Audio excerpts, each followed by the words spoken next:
Hello and welcome to Online Studio. My name is Jessica Arsenault and I'll be your host for this event. I work in the Learning and Community Engagement team at the National Gallery of Canada. As we begin this event, I want to acknowledge that the National Gallery is located on the unceded and unsurrendered territory of the Algonquin Anishinaabe Nation, who have been the guardians of this territory since time immemorial, in the present, and for the future. When we come together virtually from so many different territories, I think about the importance of each of us knowing the responsibilities that we have about the territory where we are. This is the program for tonight's event. First, a short introduction to the event with me. Then, artist Vinessa Redford will share the setup and the tools required for today's workshop. While you prepare your space at home, my colleague Morel will share an artwork from the upcoming exhibition, Helen McNichol, An Impressionist Journey. And finally, we'll spend the rest of the session painting with Vinessa. A few notes before we welcome the artist. This workshop will take place in English. If you would prefer to attend the workshop in French, you can find the list of French online studio sessions and watch past sessions on our website, gallery.ca. Cet atelier aura lieu en anglais. Si vous souhaitez participer à une session en français, vous pouvez trouver la liste des ateliers à venir ainsi que les enregistrements des ateliers passés sur notre site web beauxarts.ca. This talk is being recorded and will be available on the gallery's YouTube channel in a few weeks. Throughout the evening, you're invited to communicate your questions or comments with us by using the Q&A box that you can find at the bottom of your Zoom screen. We'll do our best to get to your questions. There are many people attending tonight. Live captioning is available in English. You can access it by clicking on the CC icon at the bottom of your Zoom screen. ASL, American Sign Language, is available. To access it, click on the globe icon at the bottom of your Zoom screen and select American Sign Language. I would now like to present the artist Vinessa Redford. Vinessa Redford is a Toronto-based Canadian artist whose watercolor practice explores floral and organic forms through expressive, meditative mark-making.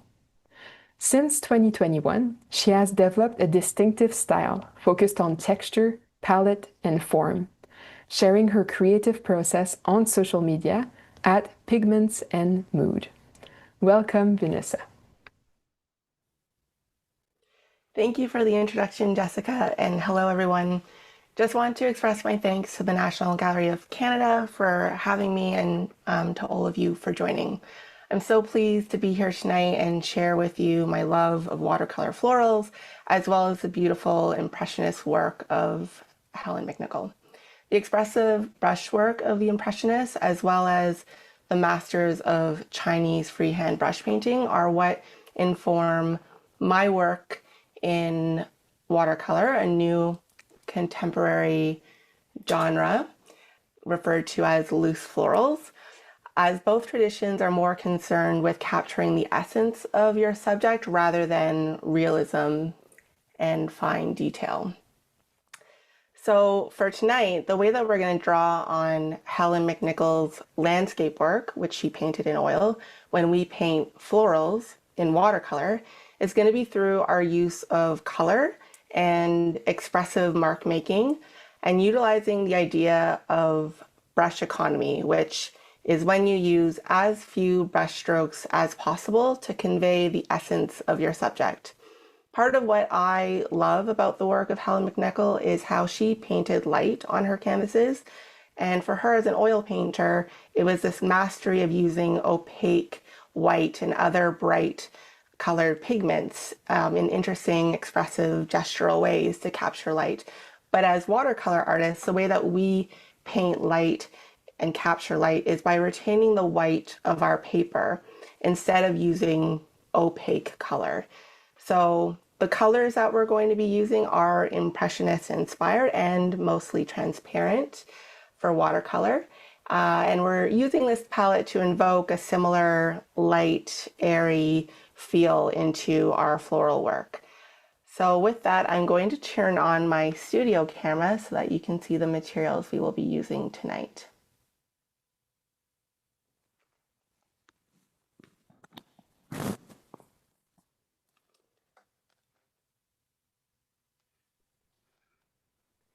So starting with paints, what's really important to note about watercolor are the properties of each color. Watercolor paints are either always transparent or opaque. If they are opaque, that means that light cannot travel through that paint, and transparent lets in all the light to see the white of our paper. That gives that unique luminosity and glow to watercolor that you can't really achieve in other mediums the way that you can with this beautiful medium. So they're either transparent or opaque, or they are staining and granulating. Staining meaning it'll leave a mark on the paper that you cannot remove, or granulating meaning it'll be easy to lift and there might be small granules from the actual pigments itself that are naturally occurring. So those are the four main properties of our watercolors. For tonight, we're going to be using cobalt blue, a semi-transparent granulating primary blue, quinacridone rose, a transparent staining cool red color, viridian, which is a semi-transparent granulating cool bluish green, used by the masters and a really fantastic color to mix with. New Gamboge, a semi-transparent staining warm yellow color. And then lemon yellow, which is a cool yellow. In watercolor, you can find formulations that are either opaque or transparent. I'm probably going to use both tonight just to demonstrate the differences in properties even when you're using the same color. For paper, I have here tonight a 9x12 size mixed media sketchbook. I like to work in a sketchbook for studies because it just opens up the creativity I feel when I'm not working on real watercolor paper. I save that for my finished work. That is going to be what we use for our paper. It has a very smooth texture. If you are working with proper watercolor paper, you could use hot press watercolor paper as that is void of texture. For our marks, I'm going to be using a palette knife, an angled palette knife that has an angled edge. And for a brush, I will be using a smaller size long round brush that is made with synthetic bristles that I've cut into this inorganic, jagged, tapered wedge shape. I should really come up with a good name for this shape, but I just don't have one quite yet. If you don't have this brush ready, I'm going to show you just quickly how to create one of your own. I do have a short video on YouTube, but I'm happy to just demonstrate live for you all as it only takes a couple minutes. So this is these were the same brush originally. They're a long roundish brush. After I get my scissors and before I get my scissors, what you're going to do is take the brush into your non-dominant hand, squeeze the bristles between your thumb and your index finger, and then grabbing a pair of scissors, make small cuts at different lengths, aiming to make a bit of a tapered shape. I'm cutting in different spots. I do not want any, well, I shouldn't say any, I don't want many of the bristles to be at the same length. I want them to be at different lengths. So I'm taking snips, I'm squeezing it. There's no precision here. I just want hairs that are at different lengths. And I'm giving it enough of a trim that it's also going to lose the bulk of the of the volume of the brush. One thing I'm doing as well is I'm being careful to retain a few hairs at the longest length.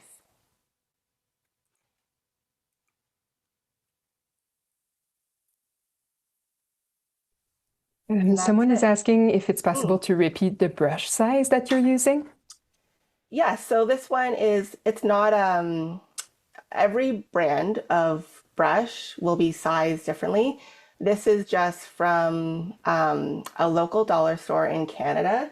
It says size one, but I have other brushes that might be a size three. You can tell that it's a smaller brush if it's a conventional round brush. Anything that's marketed as a size eight or smaller will be in the realm. I have brushes that are as small as a zero, or this one says it's a one size round up until an eight, and you'll get a similar result. It doesn't have to be any particular size. Thank you, that's helpful. And there were a few comments that the sound is a little bit low for people at home. So me and the artist will try to speak loud enough, but I'm sorry to say we can't really increase the sound more. So we apologize for that and we'll try to speak up. I'll try and project. Is that any better with a bit more projection in my voice? I think so. We'll try to use our classroom voice. Okay, okay. I'll try to speak a little bit louder. So that is pretty much the end result. I do have another brush here that I modified before we came on camera. So I'll test this brush once we get into painting and see if this is good, if I did a good enough job, or if I need to make some modifications. But that is the rough idea. You want multiple hairs at different lengths, and you want a few hairs remaining at the longest length. So different from a wedge brush, different from a triangle brush or a petal brush, as you have hairs that are at varied lengths. If you do not want to modify a brush, you're welcome to use an old brush in your collection if you have one. If you have a brush that was marketed for acrylic or oil painting, something with synthetic stiff bristles, that you would be okay if they become bent or misshapen as a result of the techniques that we're going to do tonight. You're more than welcome to pull a different brush from your supplies. In terms of other supplies, I'm going to be using a water dropper, not only to activate my paints, but to also sketch in water with. You'll need to have at least 2 water jars with clean water, one to clean your brushes and one with clean water to activate your paints. What I love specifically about using a glass water vessel is that I can gauge the usability of my paint water, and sometimes a really faint paint water can be quite useful when painting loose florals and working really delicate wet into wet light colors. You'll need a good amount of paper towel nearby. I have some that's pre-ripped into smaller pieces.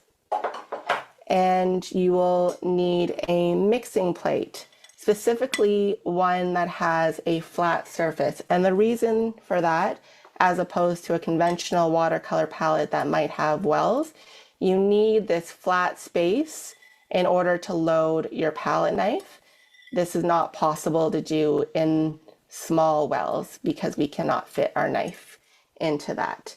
So that is it for our materials. I will hand it back to you, Jessica.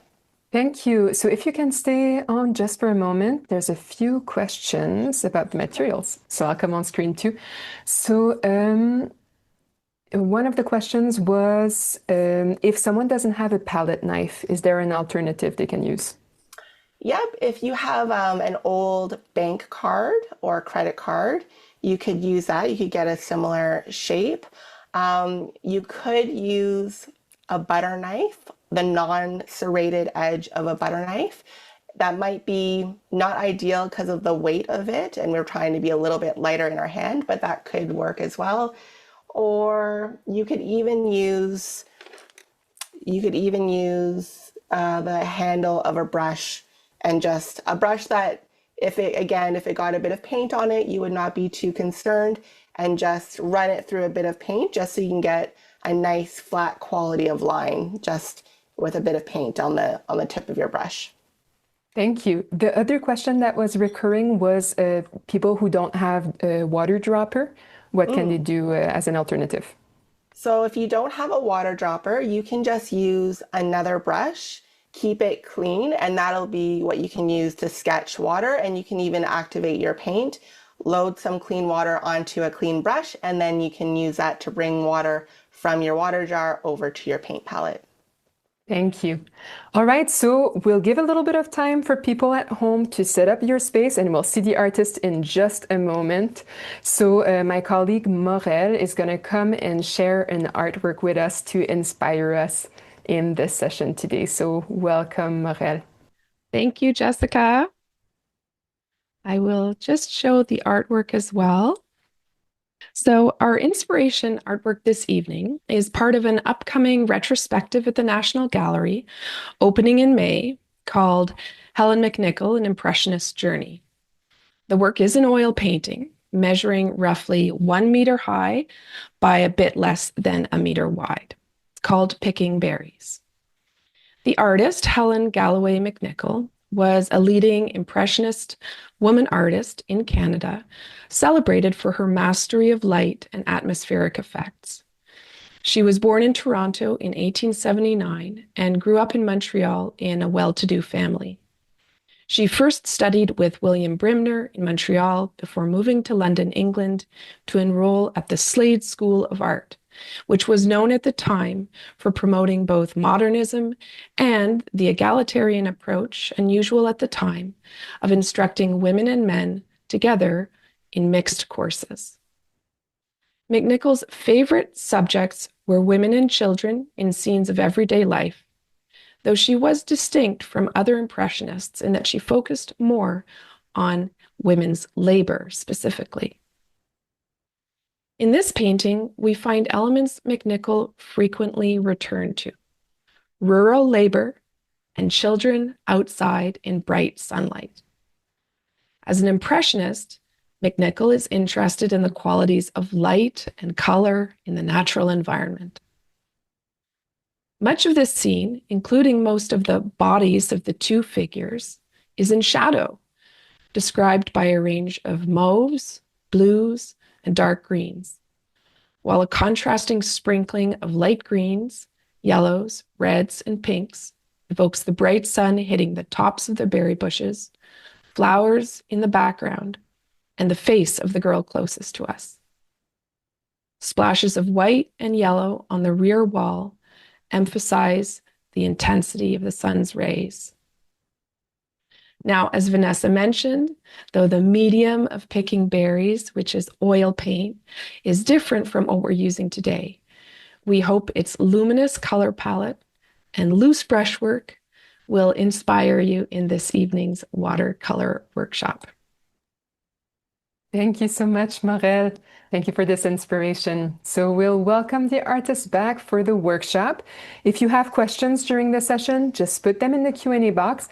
I will let you know that we have more than 1,000 people with us tonight. And so if we don't get to your question right away, just know that that's why, because you are many painting with us tonight, which we really appreciate. So back to the artist for the workshop. Thank you, Jessica. And to Morel for that wonderful art talk. I'm going to have to plan a trip to Ottawa, especially to see that exciting exhibit.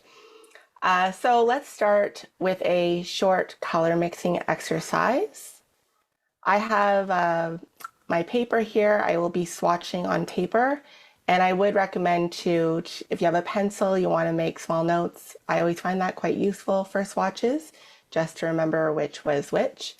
So we're going to start by dispensing a small amount of each of our paints. I'm going to start with my rose color. If you're using a plate like this and it has a bit of a raised edge, I would recommend dispensing your paint on that edge. Gravity will always pull your paint mixes down, and it's always nice to have a bit of clean color to work with, which will live at the top of your palette. Next, I'm going to dispense a bit of my cobalt blue.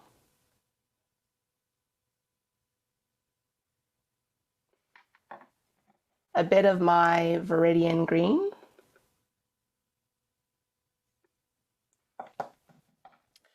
A bit of new gamboge. This is a new tube, so I just got a bit of gum arabic that spilled out, which is totally normal. That's just the binder for the pigment in the tube. Let's see if I can get some of this out.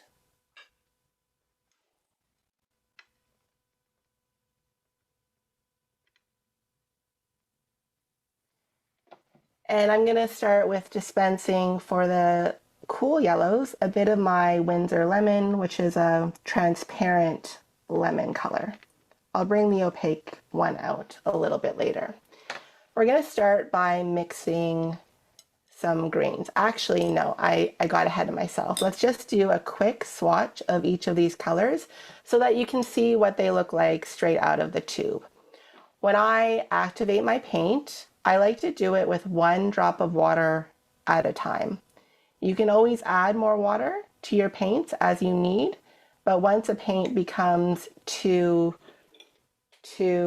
wet, you are limited in what you can do with that paint. So I'm taking my modified brush. I'm going to dip it into a bit of that rose first, and I'm just going to go make a little mark on my paper. Any mark is fine. This is just a swatch. There's no wrong way to swatch your paints. I'm going to clean my brush off to get all of that rose color off. I'm going to test that my brush is clean on a piece of paper towel, and I'm going to go in and grab a bit of cobalt blue. Rinsing my brush off, ensuring it's clean, grabbing some of my Viridian.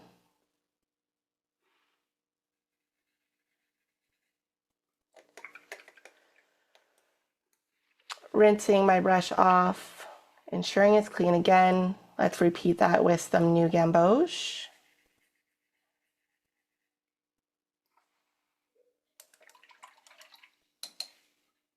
And last, with a bit of the lemon yellow. So just a quick comment about my discussion of the properties of watercolor. It may be a little bit difficult to read on camera, but just to point out if it does come through, cobalt has that granulation. So you see these small speckled marks as the paint breaks away from its binder in water. Same with the Viridian. And this glow that comes through on the new gamboge, if I were to take a piece of paper towel, which I can actually just do, and go to try and lift this off the page, there is still a stain from that new gamboge visible on the paper. If I take the other side of my paper towel and I go to lift my cobalt blue, I can get a bit more of that color off, especially if it was wet. Let's just try that. I just wet my paper towel to prove a little point. So this is what we mean when we say granulating or staining. A paint is never going to be both granulating and staining, always one or the other. And it really pertains to your ability to lift that paint, which we're going to do a little bit when we get to our tutorial. You want to take Vinessa? a moment? Yeah. There's a few questions. If people have watercolor pens instead of in tubes, is that a problem? Can they participate with that instead? Watercolor pens, like dried watercolor? Dried watercolor, yes. Yes. Yeah, absolutely. You can, you'll be able to work in the same way. The challenge you might encounter, and but just remind me, I do have a workaround, is when we get to working a dry watercolor technique, you just have to kind of beat up your pan a little bit to get that dry paint out of your pan. But it's doable. I do it all the time when I'm working on plein air. So dry pans are definitely feasible for all of the 4 fundamental watercolor techniques. Thank you. So I'm just making a note here for us all of what colors those were. Rose, cobalt, viridian, new gamboge, and lemon. And now we're going to mix up a few colors. I could spend a very long time mixing colors. It's so fun, and I'm sure you're going to enjoy it as well. But for tonight, we have a limited amount of time. I'm just going to show you a few quick mixes, and we're not going to do every single hue that we could get from mixing 2 colors, but I just want to invite you to start to think about the possibilities of how to mix your colors. So starting with a warm green, I'm going to take a bit of my viridian and a bit of my gamboge, and this can be a mix for a warm green color. Do not worry about your paints being perfectly mixed on your palette. It's actually more interesting, in my personal view, when they mix on your paper. So this is the warm green that we made with viridian and new gamboge, V plus NG. Rinsing my brush off, I'm going to make a cool green because we have cool and warm greens in nature. I'm taking a bit of my lemon yellow and I'm grabbing a bit of my viridian, and I'm going to get this beautiful, bright, cool, acidic green. It's so light I can see it's barely reading on the camera, but it has a real lovely natural glow to it in real life. Hopefully you're seeing that as well. Again, don't be too fussed about actually mixing your paints. They can do the mixing that they want to do with the water at hand right on your paper. So this was a cool green plus that we made with viridian and lemon. I'm going to rinse off my brush, and I'm going to do a violet by taking a bit of, oh, sorry, you didn't see my plate there, a bit of the rose color and a bit of my cobalt. There's so many mixes within even just 2 colors. I find color mixing quite addictive. It's something I could do for hours. Same with swatching, but I digress. So a rose with a cobalt gives us a beautiful violet. Again, don't be fussed about everything perfectly mixing. The beauty is going to come with the mixes that appear naturally on your paper. This was a violet that we made with cobalt plus rose. And last for our mixes, I am going to clean off my brush again. And I'm going to mix a coral orangey color with rose and some new gamboge. Just 1 drop at a time. I don't want too much water on this small little plate I'm working with tonight.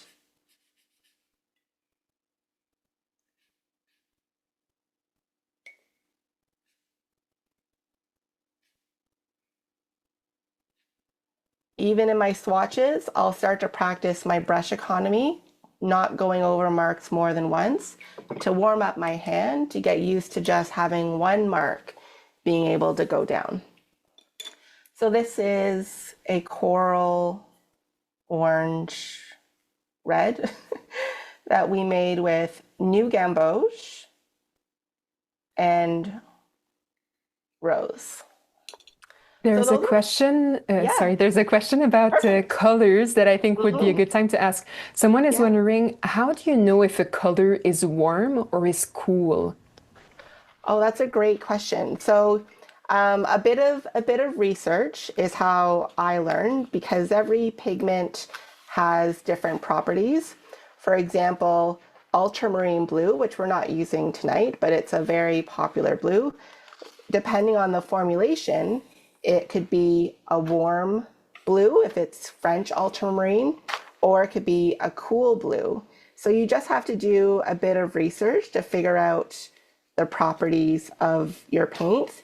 It can be, sometimes it can be visible to your own eye as well, just by taking a look, and everything's relative, right? So let's just look at our new gamboge and our lemon. To the easiest way to ask yourself, is something warm or is it cool, is to think of the two primary warm and cool colors. If something leans cool, it is closer to blue.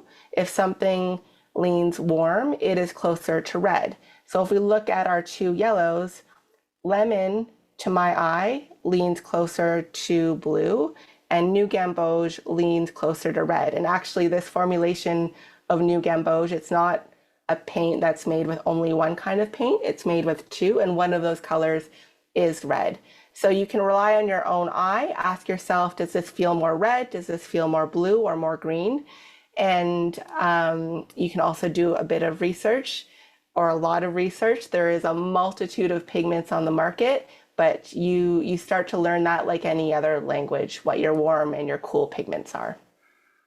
Thank you, that's very helpful. So I'm going to put our color swatch to the side, and we're going to move into a discussion of the fundamentals of watercolor while we also start to warm up our hand with some exercises for our painting tonight.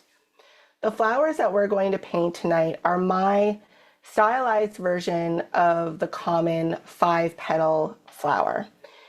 That can be hibiscus, rose, etc. The main takeaway here is we're not painting any specific flower.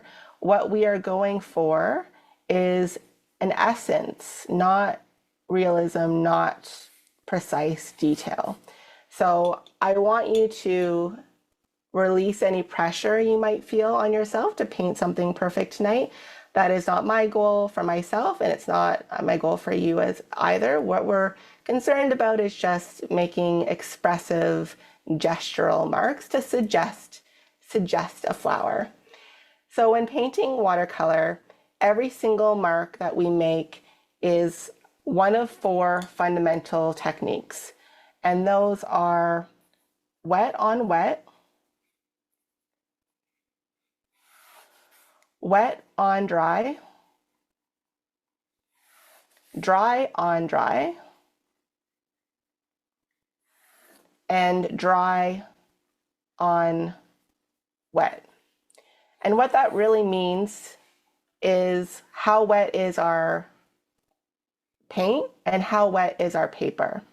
Wet paint on wet paper, wet paint on dry paper, dry paint on dry paper, dry paint on wet paper.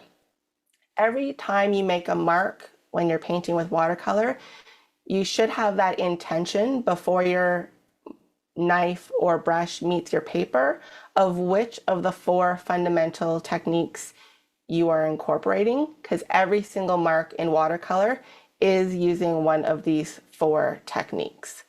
So the first exercise we're going to begin with is dry on dry. And I'm just going to turn my page this way for ease of a demonstration here. For this technique, I want you to grab your brush, make sure that it's clean. If it's not, it actually doesn't matter too much. We're just practicing our marks, but it'll be more satisfying to you if you're using a clean brush. And this will also be my test if I modify this brush to my liking or if I need to pull the scissors back out. So we'll see. What we're going to do for our first demo of dry on dry is create the centers. What I'm going to suggest are centers of flowers. So to do that, take your brush and load it in next to dry paint. And what I mean by that is paint that's activated with very little water. It could be straight out of the tube, but typically when we talk about dry paint, we mean in watercolor, paint that's activated with very little water. You want a gloopy, I think that's the official term, texture of paint on your brush. To make the center of a flower with the modified brush, watch me first. I'm going to go straight up and down, and I might block the camera for just a moment, straight up and down, and I'm going to press the brush all the way into the paper once.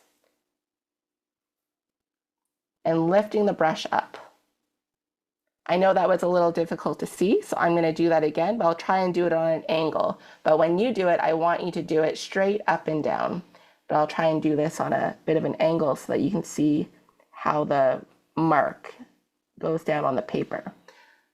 I am very happy with how I cut up this brush. I've cut up dozens, so I should be well versed in cutting up these brushes now, but sometimes I do have to make additional modifications. So I'm going to go ahead, and I hope you're joining me, and make a total of 5 dry marks on your paper. Just to clarify, some people were asking, is your brush wet or dry when you go into the paint for the dry on dry technique? Dry. If it's damp, that's okay, but you want this to be a drier mark, so less water in your paint and less water in your brush. Thank you. Welcome.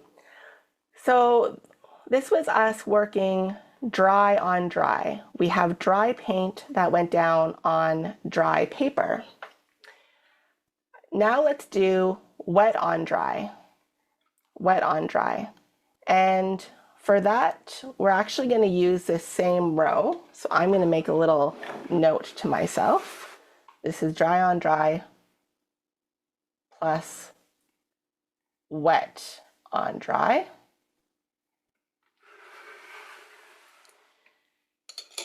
Wash your brush well so that all of that paint is off. This might dirty your water more quickly because you had a heavy concentration of paint on your brush, but that is okay. If you get paint water that looks like this is a thing of beauty. We could use this. I would keep this, and if you want to use another jar for washing your paint, I'll show you how we can use that paint water as well. So now we're working wet on dry. I have just water on my brush. We are going to pull out flower petals, and I'm going to show you what it is I love about this modified brush. Just watch me with this first flower, and then I want you to join in. When you're painting flower petals, which is what we're about to embark on, the tip of your modified brush is always going to point towards the center of your flower. All I'm going to do is place my brush so that the belly of the brush is touching the paper, and I'm going to pull with the brush touching the paper upwards, and then I'm going to release the brush up. I'll do that again. Maybe just watch me do this one flower and then join in for the other 4. I'm going to put my brush loaded with just that paint water. I'm going to start a little bit over top that center, pressing the brush all the way down and pulling up. I'm going to do one more flower petal here. You don't want too much water on your brush. I don't know if you could see, but I had a water droplet that was about to fall. That could be a disaster because it would go in places I don't want. So you want a wet brush, but not too much water. And if you have too much, just tap your brush onto your water jar. So again, that tip of my brush is pointed in towards the center of my flower. I'm applying pressure, I'm dragging the brush, and I'm pulling it up. A few things here to point out before we move on. What I love about the modified brush is all of these organic marks that went down when I worked dry on dry. none of these marks could be replicated again. There's no way you could sketch this in pencil and then paint something that fine. Actually, you might be able to. I'm sure there are very skilled botanical painters that could work that tight and that finely, but that's not how I like to paint. And what I love about a brush that has all these jagged inorganic shapes is that I'm always going to get a different mark. And I use these marks as my guide for where to pull out petals. So join in with me now and let's pull out some petal shapes. You could pull out one petal, 3 petals, 5 petals. There's no magic number. Again, we're going for a suggestion, not realism. So see which shapes make sense to you, and I'll walk you through my thought process of where I see petals that would be occurring from these initial marks that I put down.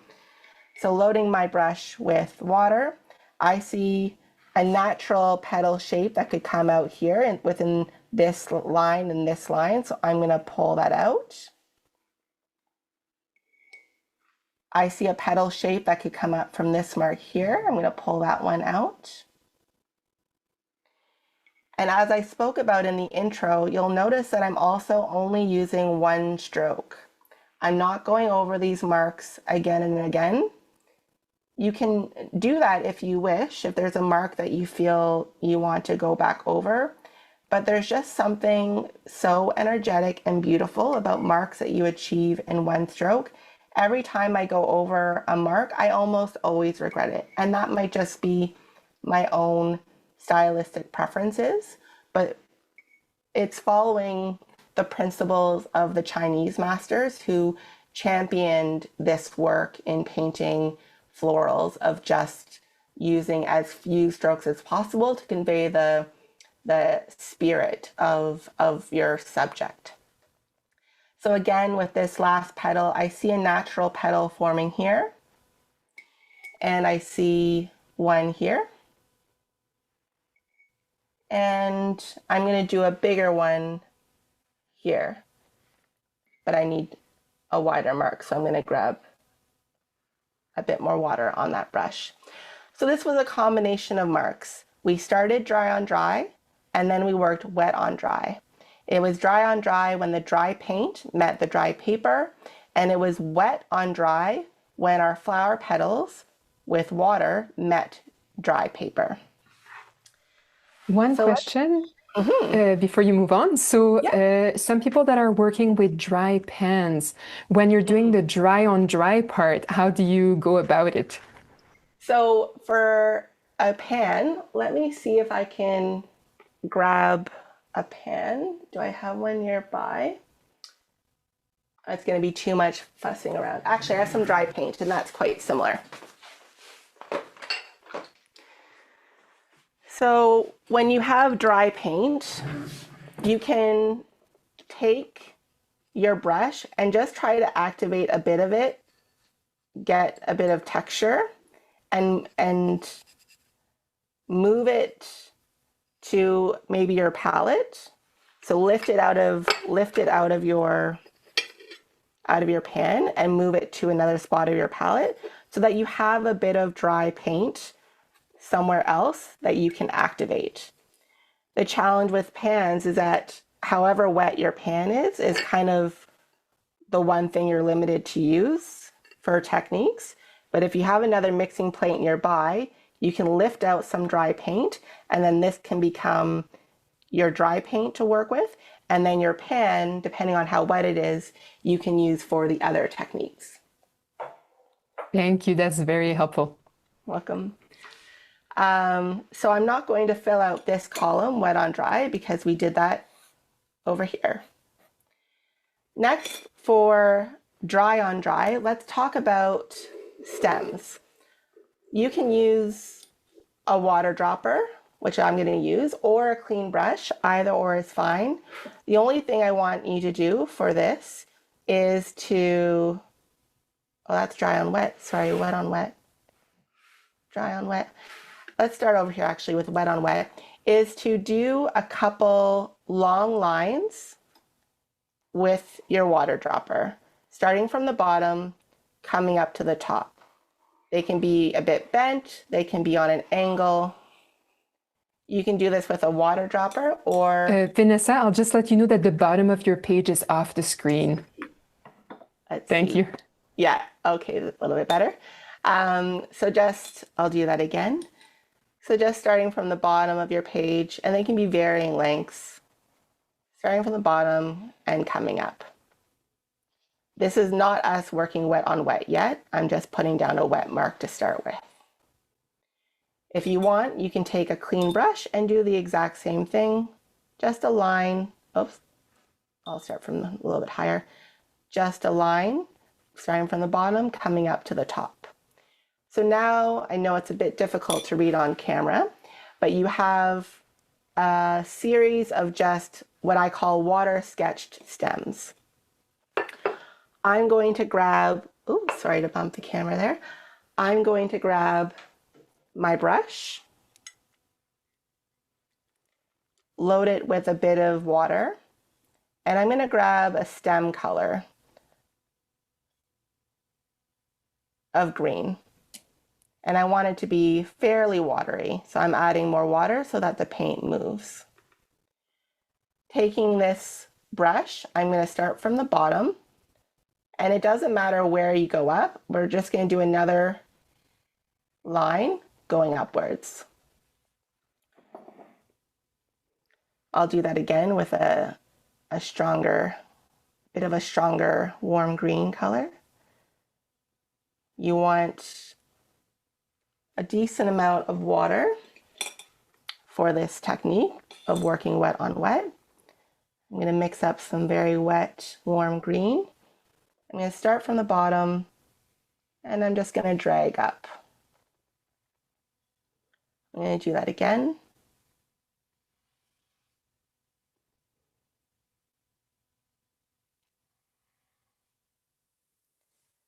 So let's talk about what we're seeing on this paper. This is us working wet on wet. Not everywhere, but in the portions where my wet brush met my water sketched stems. That leads to diffusion, soft edges, granulating color, blooms, lots of interesting things that you only see in watercolor. This is one method for doing stems, especially if you want to work in a looser fashion. It's very difficult to keep this tight and controlled. It's always going to have a soft quality when you're working wet onto wet.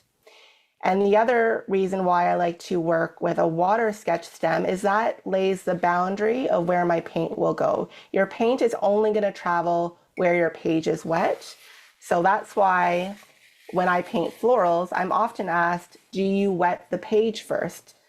In other words, do you take a brush and just wet the whole page and then start painting? And the answer is no, because if you do that, wherever you put down your wet paint, it's going to travel to any wet passage of your paper.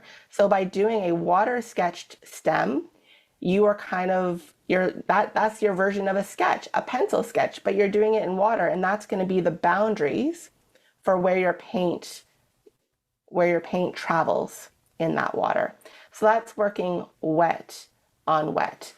I'm going to come over to my dry on wet category, and I'm going to do a couple watery stems. I'm already mixing my cool and my warm greens because that's just how I like to paint.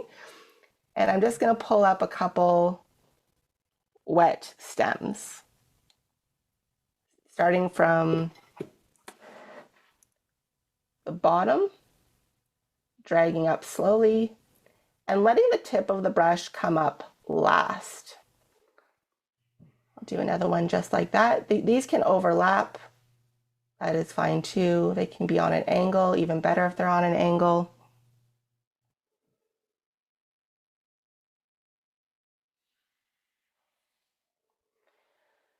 So now we have some wet stems. I want you to grab your palette knife and in your plate. I am dipping my knife in a bit of water so that I get a bit of water on the knife. I'm going to grab a bit of this lemon color. And this is next to dry paint. Well, this is dry paint because I'm activating it with very little water. I'm getting some of that lemon yellow on the long edge of my knife. And now what I'm going to do, give myself a bit of room here, pardon me, is I'm going to repeat that mark with the paint side down, and I'm going to overlap these wet stems, starting from the bottom, coming up, going over top, applying a good amount of pressure down on my book so that my page doesn't flip. I'm actually holding the book down with my non-dominant hand to secure it. Starting from the bottom, pulling down, applying good pressure. There's a lot of tension in my dominant hand. And I'm going over top these wet stems. I'm going to do that one more time, starting at a different level. Applying pressure. The paint is on the back side of the knife. Slight angle so to encourage that paint to come off the knife, and I'm pulling up. So what happened here? This was us working dry on wet, where my dry paint on my knife met wet stems that were on my paper. That is a technique for working dry on wet. And these are the 4 techniques that we're going to incorporate into our flower painting. I'll pause there if there's any questions, Jessica, while I switch my paper over. Thank you. So there were a few questions about the wet on wet technique, mainly wondering if you could repeat a little bit how you're going from having the lines of water to then putting the paint on the page. Sure, let's do another quick demonstration of that. So this time I'll demonstrate wet on wet just with the brush because I like using the water dropper because it can give a really thin quality of line, but you absolutely can get a similar mark from using a brush. The idea is to start with some thin stems. I'll do these on more of an angle. Just lines. I'll let a few overlap. And the reason why I'm sketching these stems in water is because when I go over these stems with paint, my paint is only going to travel within the confines of where these water sketched stems live. The paint is not going to travel anywhere else. So I like to sketch in water because I don't sketch in pencil, because it gives me a guide for how to compose my paintings, and the water down on the paper will diffuse the paint and look really pretty when, especially if you've mixed your own colors. I'm going to do a bit of a warm green here. This is a bit of the Viridian with the new Gamboge and a lot of water. You can see here I have not overly mixed it. I've actually just kind of double loaded the brush and made sure there's a good amount of water. Now I'm going to, actually I'll just demonstrate first. You could even just touch your brush into that wet stem and release it. You tilt the brush, or if you tilt your book a bit, this way, up, down, you'll see that your paint is only going to travel on the passages of your paper that is wet. So that is working wet paint onto wet paper. Now, where my brush went outside of those lines and met dry paper, that's me working wet on dry. So you do wet on dry when you want a sharper quality of line, and you do wet on wet when you want a softer quality of line. Some people were wondering, how do you make sure that you can see where there's the water on your page, because you're first painting just with water? So the answer is a lot of light. As many lights as you can have on your table where you're painting, the better. And I also will very often pull my chair back and I will go eye level with my book just to see where the glisten of my paper is if my lights are not cooperating. You get good as you work more with the techniques in mind at figuring out the degree of wetness of your paper at any given point and how to adjust that degree of wetness so that you can achieve the results you want to achieve, especially if you're working wet into wet.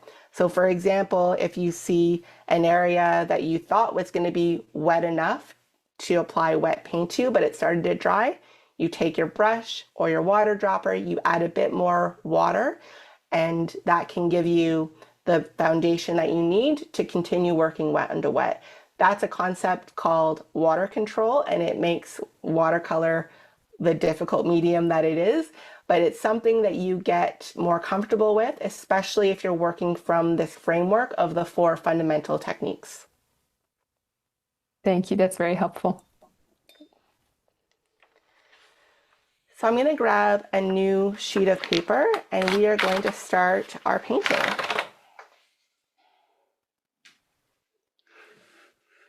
I'm just going to give myself a bit more room here.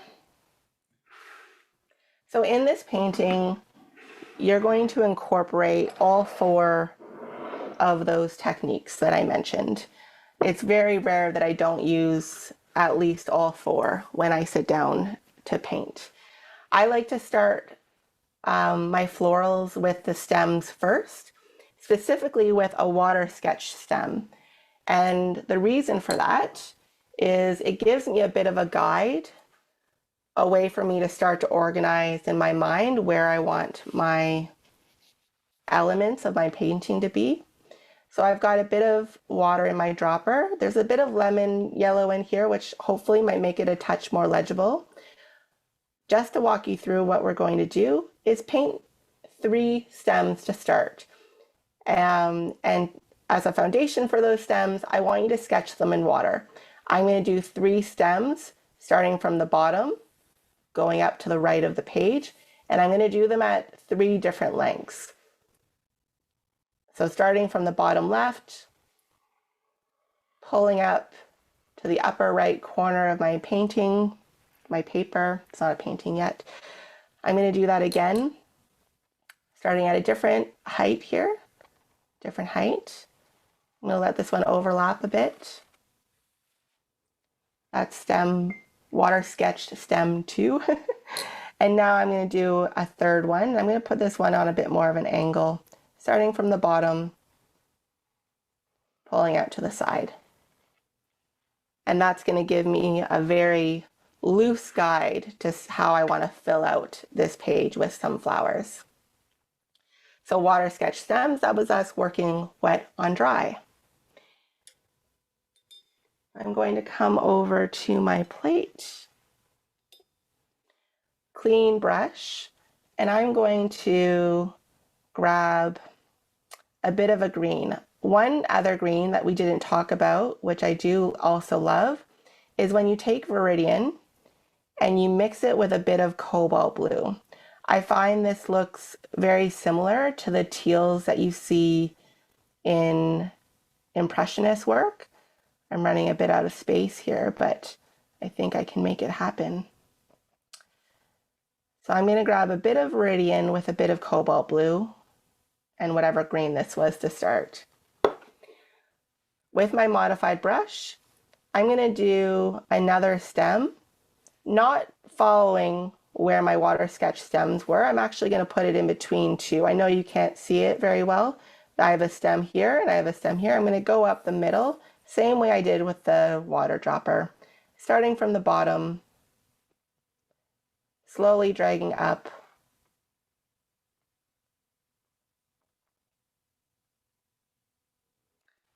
and gently releasing the brush at the top. So what happened here? When I had wet paint on my brush and it was on dry paper, you see I have a sharp quality of line. When my brush met the water sketch stems, it pulled paint off of those stems and it created this really soft, diffused color and very light and very pretty. I'm going to rinse off my brush and grab a different green. I think I'm going to go for something a bit warmer here. So with a bit of new gamboge and a bit of Viridian. I'm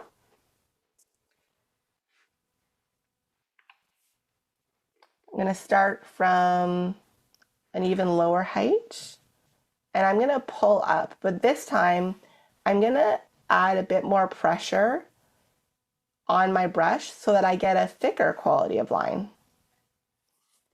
pulling straight up. Going to grab another version of green on my palette here. And I'm going to do another line, starting from the bottom, pulling up. This mark is very hard to do in slow motion. So I'm going to explain what just happened and how I got this broken quality of line, broken brushwork, we call it. Like all the other stems, I started at the bottom and I pulled up, but as I came up, I went in with some speed and I quickly lifted my brush off of the page with the tip of my brush coming off the paper last. By doing that, my brush skipped across the page, leading to this broken brushwork. It's kind of, in my view, it's like seeing a tattered piece of switchgrass in the ditch or something. Like wildflowers, which I love, which inspire me, they're never perfect. They're windswept, they're covered in pollen, dirt. They've been, they're food for insects. They're never always whole and perfect. And so I like to bring a bit of that tattered, jagged, wild, rugged, whatever word you want to use, that quality into my loose florals, because that's what inspires me. I'm going to grab, for some variation, a bit of a cooler green. This is actually going to be a bit of a drier mark. I have some cool green with some Viridian. And I'm going to do another mark starting from the bottom. And I'm going to try and go on an angle and overlap some of these other marks. Again, a very rapid mark, but because my modified brush comes to this fine tapered point of only 2 or 3 hairs, that's all that I left on my brush, you can see the thin quality of line we get at the top of this blade of grass, stem, greenery, whatever your imagination thinks this is. You get that very thin quality from varying the speed of that mark and varying the pressure. So at the bottom, I had heavy pressure. The brush was pressed into the paper.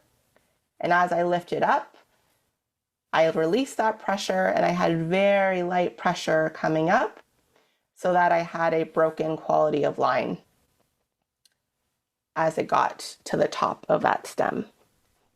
There's some questions about if your parts that you had wet have now dried. What do you do? Do you re-wet them? How do you work with it? It's a great question, and you absolutely can re-wet them. I'm trying to see if I have any on my page now that would be good candidates for that. I'm going to see, let's see. I'm going to sacrifice this very beautiful mark. Maybe I can make another one in a moment, but let's take this mark, for example. Let's say you wanted this to be more wet because you wanted to work a mark that was wet onto wet. Because it was such a thin quality of paint, it dried quite quickly. Sometimes I will go in with a clean brush and I'll just add water. And that will, depending on a few things, humidity, the paint type, etc., this should become workable. And you can see the paint underneath, it was still damp enough to be coaxed by the water. This mark is now usable to me as a wet mark. So if I take some wet paint and I drop it in for a bit more definition of that mark, I've now changed that mark, which was dry on dry, to a mark that I worked wet onto wet. Thank you. I'm now going to ask the exact opposite question. What if you have too much water going on? What do you do? That's such a great question, and I actually meant to demonstrate that next. So brilliant, all of you, so brilliant. Let's make a really wet mark here. A lot of water on my brush. I'm going to go up from here, and I'm going to pull up. Throw a lot of water into this artificially, because this might have been what happened on some of your papers. Happens to me all the time. This is not part of the tutorial. It's just my insistence to get rid of that little errant splash. Okay, so if you have a situation like this, you see I've got a puddle that has formed on my paper. Take a bit of your paper towel, rip it off into a small bit that is comfortable enough to fit in between your index and your thumb. And you can lift out some water and some tone, some paint. There's a few reasons I will do this while I paint. And that is if I have a situation like this where there's simply too much water, I will soak it up with the paper towel. Or if I have started my painting with my stems and I want to make room for another element like some leaves or some flowers, while it's still wet, I will just lift out some portions of that greenery. And actually my new gamboge is lifting shockingly well. It's typically more staining than that, but I guess I had it in a thin enough ratio that it lifted up for us. But just keep in mind that when you're working with your paints, try to remember which ones are staining and which ones are granulating, because your granulating paints will always lift out far easier if that's what you want. So don't be afraid to add more water or to take water away. Take water away. Sometimes you may need to, as I had just done instinctively, dampen your paper towel just a touch. And the reason you would do that is if the paint on your paper has already dried a significant amount and you just need a bit more water on your paper towel to coax a lifting off of the page. Thank you. This is really helpful. I'll let you continue. Fantastic. Okay. That is great. I actually really liked those marks that we lifted away. And also, when thinking about the why of why we would remove some paint and introduce more empty space, is we're trying again to retain that white of our paper and having areas for your painting to breathe, areas for the eye to rest. When you're working a minimal loose floral like that, just helps to convey more of an energetic feel to loose florals. So another technique I want to work is the last one that I showed in the color mixing exercise, and that is working dry on wet. I'm actually going to take, just for demonstration's sake, some of my opaque yellow and I'm going to load up my knife. I should have activated it with a touch of water to make it a little bit more usable.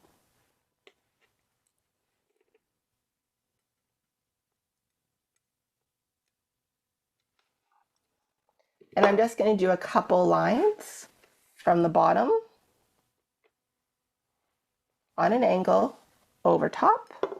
Again, I'm varying that pressure so that I get a broken quality of line even with the knife. I'm going to start down here from the bottom, come up and go over top. And I've intentionally let this amount of dry paint go down on my paper. The reason for that is I like to have varied amounts of texture in my paintings.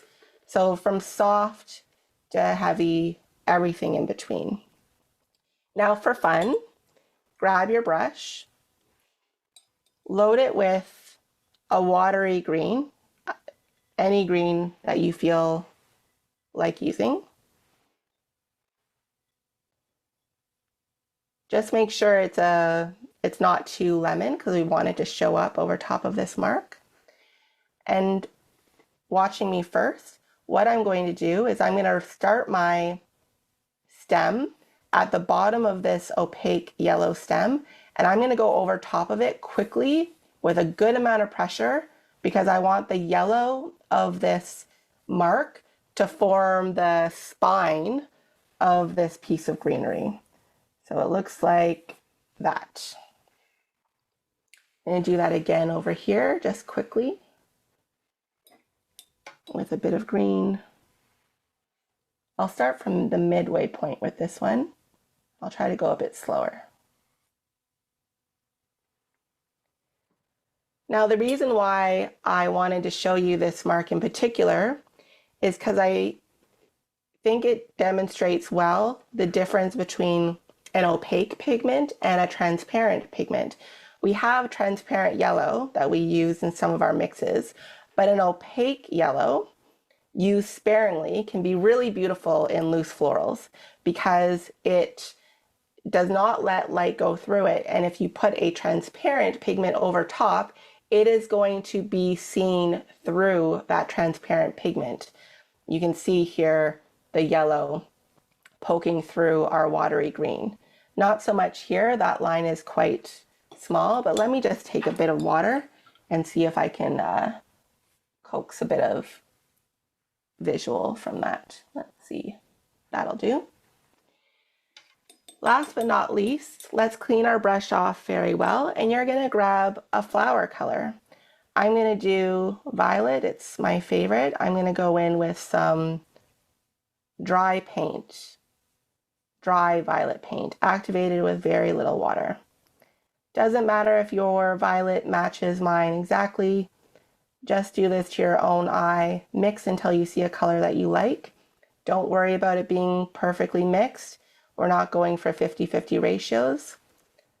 I have a palette disaster almost in the making here. Let me get in the way of that. Because again, your paint is only going to travel where there is water for it to travel into. Even goes for your palette. So now that I have dry paint on my brush, I'm going to find a couple spots for the centers of my flower. The camera might get blocked for just a moment, but I need to so that I can do the mark properly. Starting from the top, going straight down, pressing all the way down, lifting up in one stroke. I'm going to not reload my brush, and I'm going to do that same mark in another spot. I'm going to do it over here. One mark. We're not going over these marks again.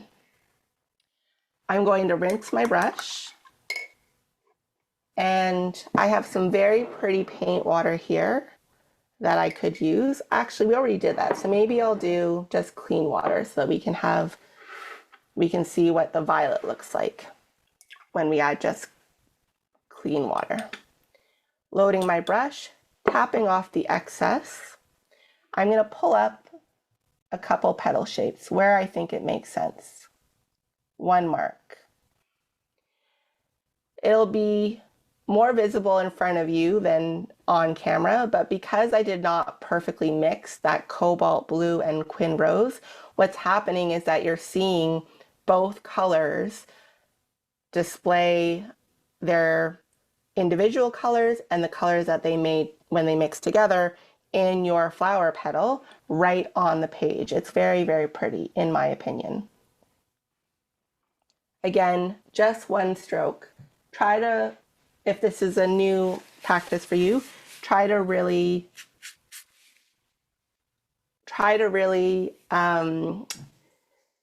practice restraint of adding in more marks. That has always been something I still struggle with, to really tell myself that no, once I put down a mark, I am moving on to another mark. And if I feel that urge to keep painting, I pull out more paper, I start new paintings. There's just no way by going over this mark, it's going to be as beautiful, energetic, and organic as the mark that I was able to do here in one stroke. Going to pull out a petal here and here, and maybe a small one at the bottom.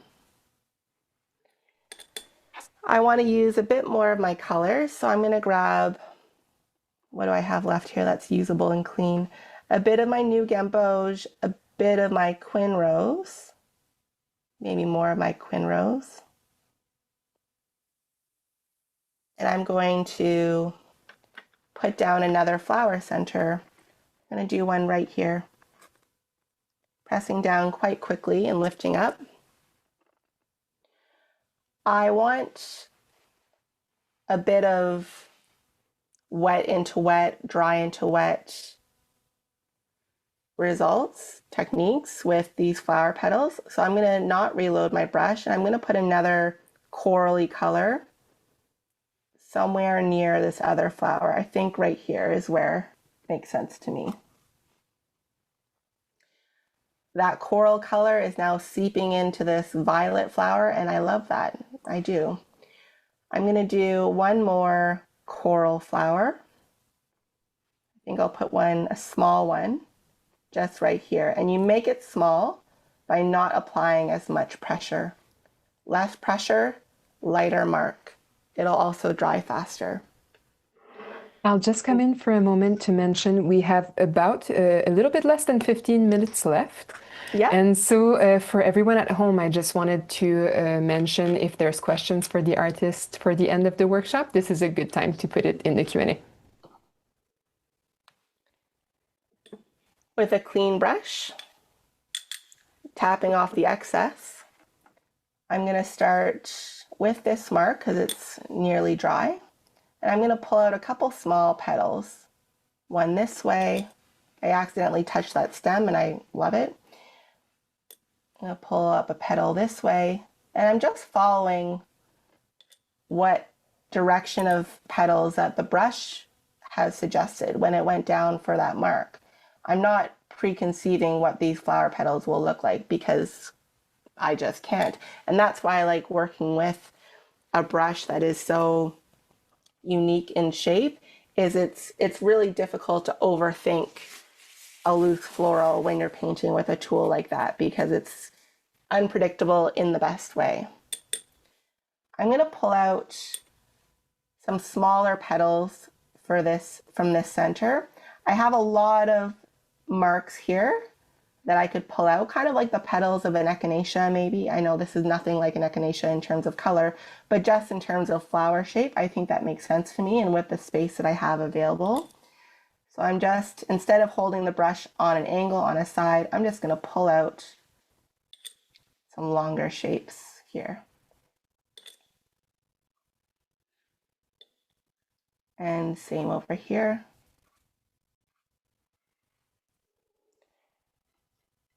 And I'm going to do, actually, no, that's it. It's very difficult as well with watercolor to figure out when to be done. Taking a step back, even pulling your head back and looking at your painting, this is where I would put brushes down. This feels like a neat composed floral that I would pin up on my board and play with for another study. So I'll put my brush down there and I'll turn it back over to Jessica. All right, I'll come here so that we can look at some of the questions that we've received. Okay, so There were a few questions about paper that I saw. Some people were wondering what your favorite paper is, and also what type of texture of paper you prefer, more textured or smoother, cold press, hot press. That's some of the questions that were coming. The answer is I like to use both. I paint my studies, and that's what I share on social media most in a mixed media sketchbook, which is void of texture, close to a hot press paper. And that smoothness is going to give me really soft, diffused effects like we achieved tonight. And that is a result that I love. But I also really like working with cold press and sometimes rough press if I want more texture in my paintings. But I do have to adjust how I work the fundamental techniques because the papers do not behave in the same way. And I also paint on mineral papers or Yepo, which is even smoother than a mixed media paper. And that's just absolute pandemonium. But I really enjoy that as well. In terms of brands, Canson XL makes a great mixed media paper. But I also am a big fan of Dollarama here in Canada. There is a $4 sketchbook that I have gone through hundreds of, and it holds up to water shockingly well. And for proper watercolor papers, Arch or Arches is a fantastic paper. I like to work with the 300-pound paper more so than 140-pound paper just because it can withstand the amount of water that I use while I paint better than a lighter weight paper. Thank you. Another question that came back a few times was about the petal shape. So people were really struggling to produce a shape that didn't just feel like a rectangle. So if you have any tips for that. Absolutely. So pull this out. I don't know if we have time, Jessica, to spotlight my studio Yeah, page. I can do that. And I'll just pull out my palette. So for petal shapes, you can do a similar shape to a leaf, actually. There's a classic teardrop shape where you always want the tip of your brush to be pointing towards the center of a flower. Let's imagine there's a center laid down. Apply pressure and pull up. And that's a classic teardrop style petal shape. Applying pressure, pulling up. If I were to change this and use my green colors, suddenly that petal shape becomes a leaf because that's the power of suggestion with color. Starting at the center, applying pressure, also known as a dragon lift type shape. If you're struggling with it, go in twice to get a bit more width and a bit more of a rounded shape. That can help. That's a leaf, but let's change over to a red violet. Starting in the center, applying pressure, getting that width, the width of your brush, the full belly of your brush pressed into the paper. And when you lift your brush off the paper, try to lift the tip of the brush last. That'll prevent you having a mark that's more rectangular by lifting up the whole brush off of the page. You want to lift the tip of the brush. Oops, I'm not even on camera. You want to lift the tip of your brush up last. Like that.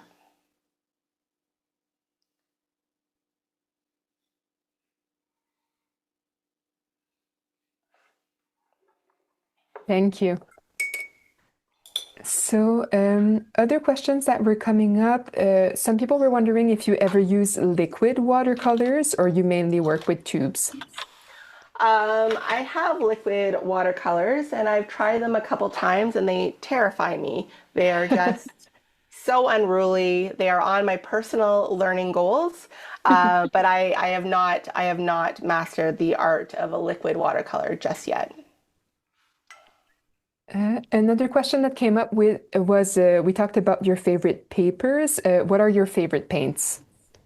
So I love all of the professional lines of paints. I think I have favorite colors from each of the lines, but I have recently started working with a brand out of the United Kingdom called Michael Harding. That was the cobalt blue that I used tonight. And it's a really beautiful watercolor. What makes this brand stand out from the other professional lines is that it is no filler. It is just pigment and honey binder. So the colors are unreal. They are rich, they are vibrant, they are saturated. They deliver on all of the promises of watercolor in terms of the properties. So much so that I started to partner with them this year to be one of their ambassadors because I am that much of a geek for their products. So I love Michael Harding, but a little bit difficult to find in Canada. So at least at this point, Winsor Newton, the professional series line is fantastic. The Cotman student series is fine if you are a beginner, but you're not going to see that same richness of color because they do have more filler than their professional series. I also love the Schminke line. I think it's from Europe, Germany, and Daniel Smith out of America. Thank you. And another question that was coming up related to the watercolors is you choose to use the tube watercolor. Is there a reason why you choose that over using dry watercolor? So I find tube watercolor gives me the most variety. So I have so many palettes in my studio that have dispensed paint on them, like this one here. And I like tubes because I can dispense them, and especially for my work with the knife, which is central to my practice, I can get that real estate of paint on a palette that I can't achieve as easily with a pan. I do like to work with pans when I work on plein air because of the portability, but they make it a little bit difficult for working with the knife, and I also find them not as easy to mix with, and that's also a big part of my practice. And a last question, people were wondering, is there anywhere they can see your work? Of course. So I share my work on social media on Instagram, Facebook, Pinterest, TikTok, YouTube, and some other platforms under the name Pigments and Mood. I also do live demonstrations every 2 weeks on Facebook and Instagram for subscribers. And there's also my website where you can see my finished work and also sometimes my studies that I have available for sale. Thank you. Thank you so much. Is there any last words that you wanted to share before we close up? Yes, actually, there is just one note for those of you that might be new to painting watercolor. Just so that you're not alarmed, your painting will dry substantially lighter than it appears now while it's wet, and that's just another characteristic of watercolor. If you're wondering to yourself, oh, my painting is so light, can I go back in and deepen the color? You can. That's a different, it's one of the 4 fundamental techniques, a technique called glazing, where you work wet on dry, wet paint on dry paper, and you can slowly build up those layers and those colors. But for myself, I prefer to work alla prima, meaning I just paint in one session, because coming back to my philosophy of mark economy and focus on the essence of my painting, I like this idea that a painting captures a moment in time of feeling and energy. And every time I've tried to go back in just for my own paintings and deepen a color or tinker with it, I end up just not loving it as much as I did when I originally painted it. But that is an option for you, or my better suggestion would be to just bring out your paints and do another study of that painting, working with maybe a stronger saturation of your paints so that you get a deeper quality of color. But that's part of the quirks of watercolor. I hope everyone enjoyed the workshop and painted something that inspires you to continue exploring this style. It was really a pleasure to paint with you all and answer your questions. Thank you so much for the workshop.